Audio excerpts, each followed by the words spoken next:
Good morning, good afternoon, good evening. This is Alan Burgos from the hashtag Walk with Lan channel. Welcome and welcome back to our channel. Guys, if you are not yet subscribed to our channel, please do it so now so that you can be a part of this growing family. 10,507 na po tayo. At ang ating subscribers, maraming salamat po sa inyong lahat. At mabuhay po kayo. At malapit na po tayo sa ating 20,000 subscribers milestone. Maraming salamat po sa inyong lahat. Mabuhay po kayo.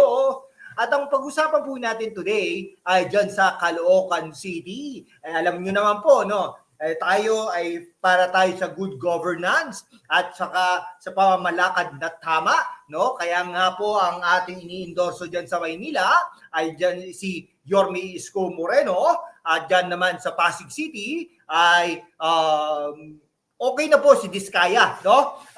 Kalimutan na po natin ang Soto. Ang dyan naman sa Caloocan, nananatili po tayong ini-endorso natin ang mga malapitan dyan sa Caloocan City dahil nga po naman sa ating programa sa ngayon ay talagang pag-uusapan natin ang Caloocan City at talagang tambak na tambak si Trillanes Lampasong-Lampaso sa Caloocan.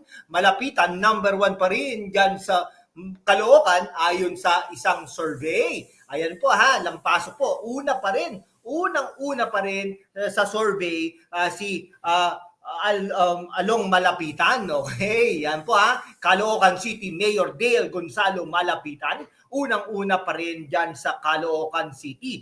Muling nagtala ng mataas at positibong net trust rating si Caloocan City Mayor Dale Gonzalo Along Malapitan bago ang 2025 local election sa darating na Mayo ayon sa pinakabagong survey na isinagawa ng Social Weather Station or SWS. At ang alam naman po natin ng SWS ay isa sa mga pinagkakatiwalaang survey firm dyan dito sa ating bansa. Para sa buwan ng Oktubre 2024 at Pebrero 2025, nakakuha si Malapitan ng plus 75 net trust rating na sinasabing dulot ng mahusay at kumpletong programang ipinatupad ng kanyang administrasyon upang mas paunlarin ang estado ng kalusugan, kaligtasan, kabuhayan, edukasyon at infrastruktura sa lungsod. Sa kabilang panig, patuloy namang nakakaranas ng pagbaba sa net trust ratings ang kanyang katunggalin na si dating Senador Antonio Trillanes IV na nakakuha ng negative 10 rating noong Oktubre na bumagsak pa sa negative 22 para sa Pebrero 2025. Alam niyo po ba bakit? Dahil nga po, hindi pa rin po nakakalimutan ni dating Senador Trillanes ang nasyonal, no? Lagi niya tinitira ang Duterte. Tandaan niyo po yan, lagi niya tinitira ang Duterte. Marami pong mga Duterte dyan sa Caloocan City. Ibig sabihin, pinag-usapan po natin yung ama, Ibig po bang sabihin nito, buboto po mga Duterte kay Trillanes? Siyempre hindi, di ba? Kalokohan naman yan. Tinitira niya si Vice President Sara Duterte. Marami pong, sa 32 million, marami pong bumoto dyan sa Caloocan, kay Vice President Sara Duterte. Logic! Boboto ba ang maka-Inday Sara Duterte kay Trillanes? Hindi! Di ba? O tinira niya si Bongbong Marcos. Nako, di ba marami rin bumoto kay BBM? Maraming loyalista dyan sa Caloocan City. Logic! Boboto ba maka-BBM, maka-Marcos kay Duterte? Hindi. Tinira niya si Amy Marcos. Okay?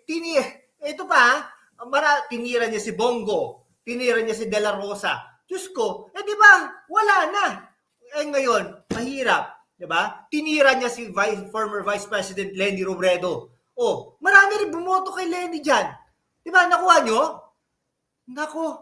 Kaya ang mga advisors po ni dating Senador Trillanes ay hindi po nag-iisip. Pasensya na po Okay. Tinira niya si Bam Aquino. Sino pa ba mga tinira niya? No? Marami pa po siya tinitira.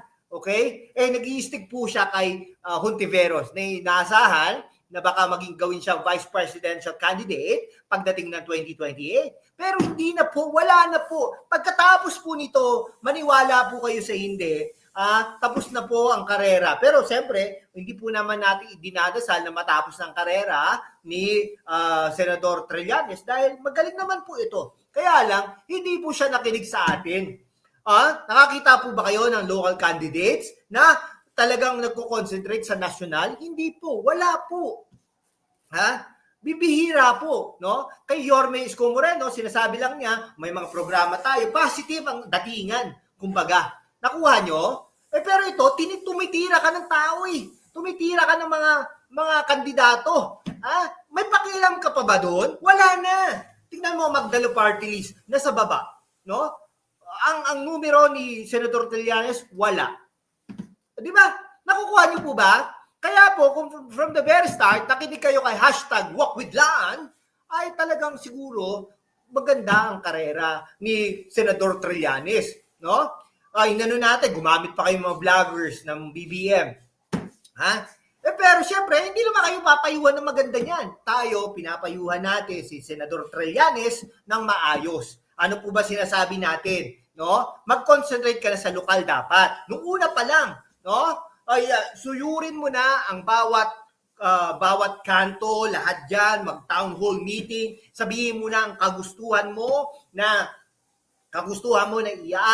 isaayos ang Caloocan City. Tapos, mararamdaman yan ng mga taga-Caloocan City na focus ka, sincero ka, dahil hindi mo na pinapakialaman ang nasyonal. Pag sinabi, bakit po hindi nyo na pinapakialaman ang mga Duterte? Tapos na po ako dyan. Hayaan nyo na po ang iba. Dito na po tayo sa Caloocan City, pagandahin na po natin ang Caloocan City. Something like that, no? Tapos, no? Gaganda ang numero mo sana, Senador Trillanes. No? Hindi ka out of focus. From time to time, pupunta ka ng DOJ. No, concern lang po ako sa inyo, mahal na senador. Di ba, nakuha nyo? Kaya lang hindi po ganon. Sa mga ating mga surveys, talagang